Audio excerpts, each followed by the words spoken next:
The first call came in just after sunrise, when the mist was still lifting off the rolling pastures of Cedar Valley. From the dispatch radio in Rescue Station 4, the urgency in the farmer's voice crackled across the line. "It's my cow, Daisy," he gasped, as if speaking the words would loosen the tightness in his chest. "She's surrounded. The bees, they're everywhere. She's down and I can't get close. Please, hurry." To most, the idea might have sounded almost absurd, a rescue team summoned for a cow trapped in a swarm of bees. But to the seasoned members of Valley Rescue, there was no such thing as a trivial emergency. Lives were lives, whether human or animal, and they knew that in rural communities, the animals were not just property. They were livelihood, family, and in some cases, companions as cherished as any dog or cat. Lieutenant Marissa Cole, a veteran of 14 years, grabbed her jacket and helmet before the last word faded from the dispatch speaker. "You heard it," she barked to her crew. "Swarm attack, possible envenomation. Load med kits, ventilators, EPI, everything we've got for anaphylaxis. And we'll need the animal harness." Her team, a tight-knit group of 5, moved without hesitation. They had seen floods, fires, car wrecks involving horses, and even one memorable incident involving a donkey wedged in a culvert. But bees, that was new territory.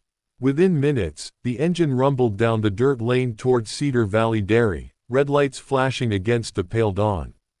The air smelled of dew and clover, and the only sounds were birdsong and the low thunder of the truck's wheels. As they crested the final hill, the sight took their breath away.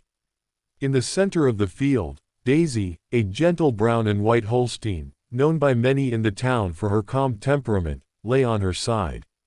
Her great body heaved with labored breaths. Around her churned a storm of movement, thousands of venomous bees, black against the sky, swirling like a living cyclone. Their buzz was not the friendly hum of honeybees but a furious, grating roar that vibrated across the pasture. Far off, the farmer, Jacob Rains, waved desperately, his arms flailing in futile gestures toward the swarm. He had tried to approach once, but a half-dozen stings on his neck had sent him stumbling back. Now he stood helpless, watching his most beloved cow collapse beneath the onslaught. "Sweet heaven," muttered Eli Turner, the youngest member of the team, as he took in the writhing mass. "That's no normal swarm. Those are hybrids, killer bees. Look at the aggression." Marissa felt her pulse quicken. She had read about incidents in the South, where hybridized bees had attacked livestock, even killing horses, but Cedar Valley had never seen such a swarm. "All right," she said, rallying her team. "We don't panic. We plan. Daisy's in respiratory distress. We've got minutes, maybe less, before systemic shock sets in. We'll need to drive off or contain the swarm long enough to get her out." "Ideas." "Smoke," said veteran firefighter Howard Hawk Delgado. "Bees hate it. Calms them down, disrupts pheromones. We can rig the brush fire smudge pots from the truck. And foam," added medic Janine Shaw. "If we set up a perimeter spray, we might create a buffer zone.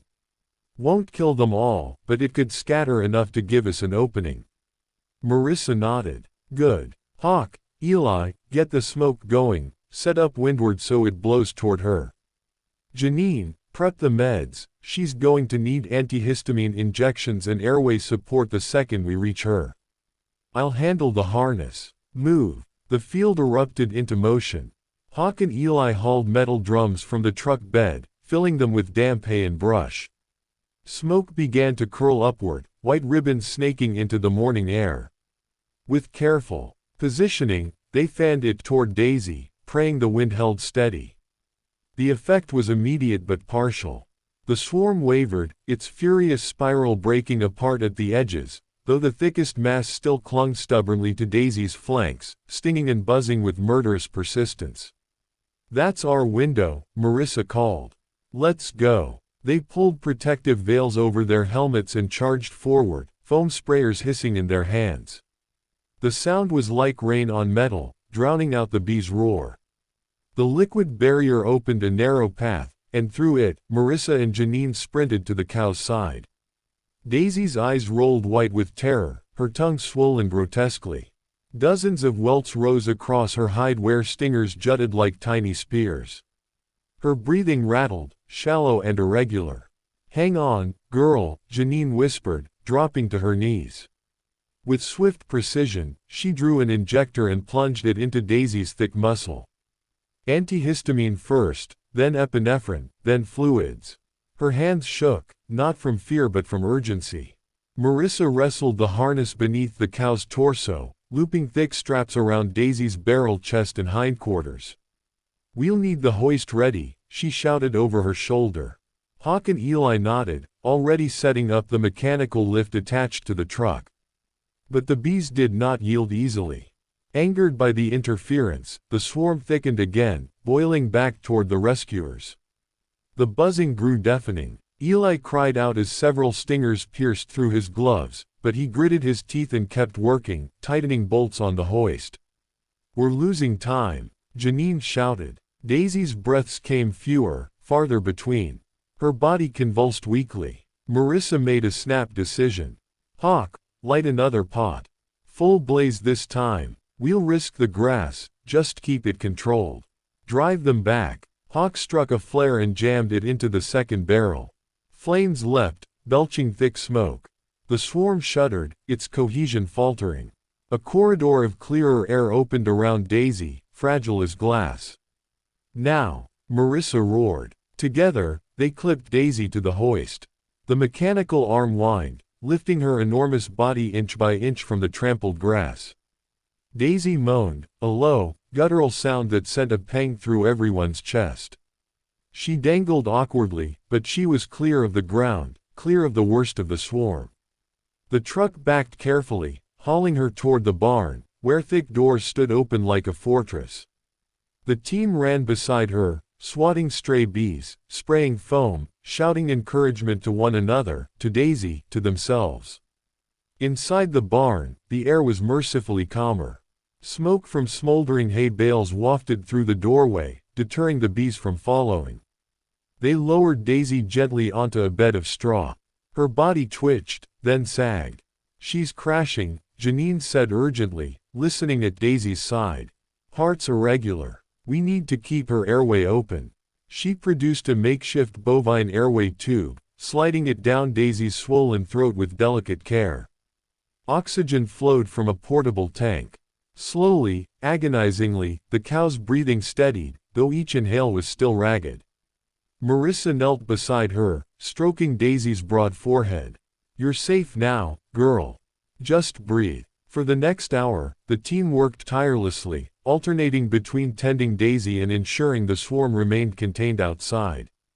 Hawk and Eli managed the fires with precision, allowing enough smoke to disorient the bees but not so much that it threatened the barn. Janine administered fluids and monitored Daisy's vitals, her hands never still. At last, as the sun rose higher and the morning warmed, the swarm began to disperse. The once terrifying cyclone broke apart into scattered clusters, then into stragglers, until only a few aimless insects buzzed half-heartedly around the fields. The valley was quiet again. Jacob Rains stumbled into the barn, his face streaked with tears and soot. He dropped to his knees beside Daisy, clasping her massive neck. "Oh, thank God. Thank you. She's my best milker, but more than that, she's family. You saved her. You saved her." Marissa wiped sweat from her brow. Her arms ached, her lungs burned from smoke, but her heart swelled at the farmer's gratitude. "We just did our job. But I won't lie, she's tough. Most wouldn't have survived this many stings." As if on cue, Daisy shifted, her great eye opening slowly. She gave a weak, muffled moo, as though acknowledging the words. The barn filled with laughter, relief breaking the tension like sunshine through storm clouds. In the days that followed, the story spread across the valley. Newspapers ran headlines about the daring rescue, and locals came by to see Daisy, who gradually regained her strength. She bore scars, patches of hairless hide where stingers had punctured, but her spirit remained unbroken. Scientists later confirmed the bees were indeed hybrids, likely carried north by changing climates. It was a warning, they said, of what rural communities might face more often in the future. But to Cedar Valley, the story was less about invasive species and more about courage, the courage of a rescue team that risked themselves for a single cow.